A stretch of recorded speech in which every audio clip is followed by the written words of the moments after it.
안녕하세요. 슈퍼노멀입니다. 오늘은 투자 실패에 대한 이야기를 나눠보겠습니다. 계좌 결산 영상에서 인텔을 정리해야겠다고 이야기했었는데 1월 2일 새해 첫 거래로 인텔을 매도했습니다. 진작에 팔았어야 했는데 양도세 관리 차원에서 놔두고 있었는데 주가는 빌빌대고 테슬라 주가가 하락하는 걸 보면서 빨리 결단을 내려야겠다는 생각을 했습니다. 창피하지만 투자를 하면서 어떤 잘못을 했는지 생각해 보면서 기록을 남겨볼 거고, 이제 제가 팔아서 반등할지도 모르니까 매수를 고려하시는 분들은 참고하시면 좋을 것 같아요. 그리고 인텔에 대한 의견은 그냥 실패한 사람의 개인적인 생각일 뿐이니까 인텔 주주분들께서 보시고 기분 나빠하지 않으셨으면 좋겠습니다. 제가 인텔을 22년 1월에 투자를 시작했습니다. 거의 3년이 됐어요. 55달러에 매수를 했었고 계속 수량을 모았습니다. 345주까지 모았었는데 2023년 말에 양도세를 털려고 이렇게 팔았다가 다시 사기도 하고, 작년 10월에 또 양도세 때문에 매도를 해서 다른 종목으로 갈아탔고, 아무래도 아니다 싶어서 이번에 모두 정리를 했고 손실액은 600만 원이 조금 넘습니다. 그나마 계좌 상황이 좋아서 다행이에요. 인텔에 투자했던 이유를 기억해 보면 미국 주식 투자 초기라 아무런 준비가 안 돼 있었고 그냥 우량주를 사야겠다 생각했는데 인텔에 대한 동경이 있었어요. 왜 갑자기 인텔이 눈에 들어왔는지 모르겠는데 그냥 인텔은 엄청 좋은 회사야 라는 게 머릿속에 있었던 것 같습니다. 아마 주식에 관심이 없어도 제 나이대 남자분들은 어릴 때 뭐 486 컴퓨터, 펜티엄 이런 거를 다뤄본 기억이 있어서 공감하실 수 있을 거예요. 어릴 때는 그냥 이 마크만 있으면 겁나 좋은 거였던 거라서 그냥 너무 막연하게 투자를 했고 인텔이 이렇게 망가져 있는지를 몰랐습니다. 무지했던 이유가 가장 크고요. 다음으로 파운드리를 갖고 있는 미국 기업이 잘 되지 않을 수 없다고 생각했고, 다른 기업들은 다 팹리스 기업들인데 인텔만 직접 생산을 할 수 있으니까 거기에다 미국이 밀어주는데 걱정할 게 없다라고 생각을 했었어요. 그래서 인텔의 로드맵을 아무 의심 없이 믿었어요.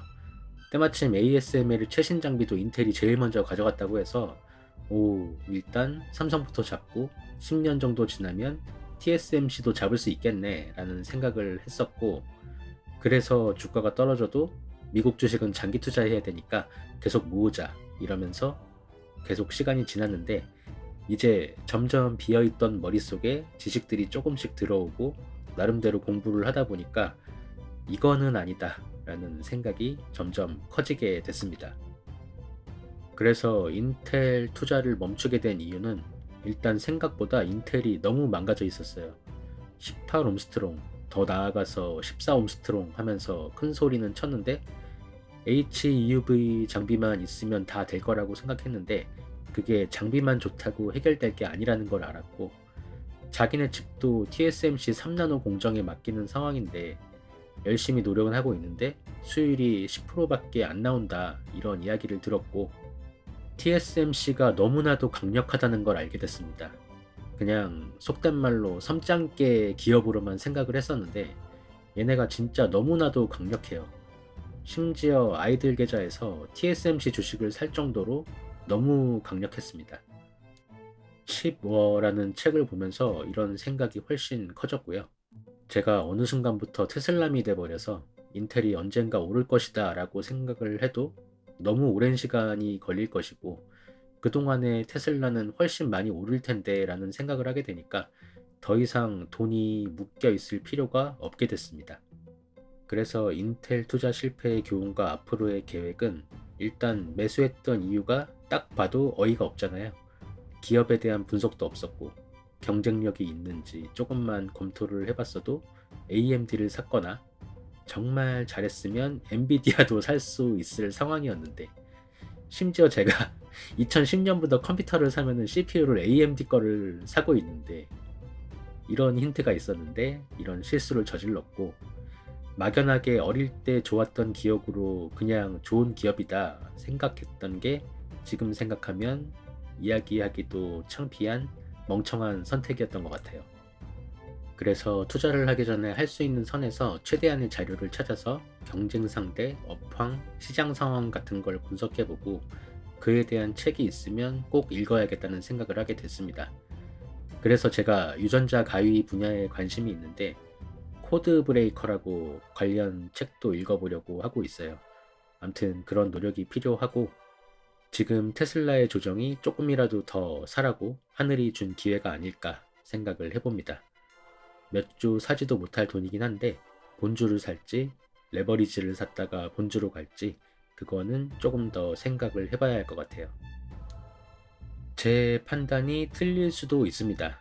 안 되는 놈의 이야기일 뿐이고 정말로 인텔이 트럼프 정권에서 살아날 수도 있는 건데 저는 여기까지인 것 같고요. 3년이나 들고 있던 주식에서 손해봤다는 이야기를 테슬람스럽게 마무리하게 되는 것 같은데 손해본 게 자랑은 아니니까 짧게 마무리하고 여러분들은 실패를 이렇게 간접 경험만 하시고 성공하는 투자만 하셨으면 좋겠습니다. 저와 여러분이 내가 원할 때 좋아하는 것을 사랑하는 사람과 함께 하고 싶은 만큼 오랫동안 할 수 있게 되기를 응원하겠습니다. 건강하고 행복하게 또 만나요.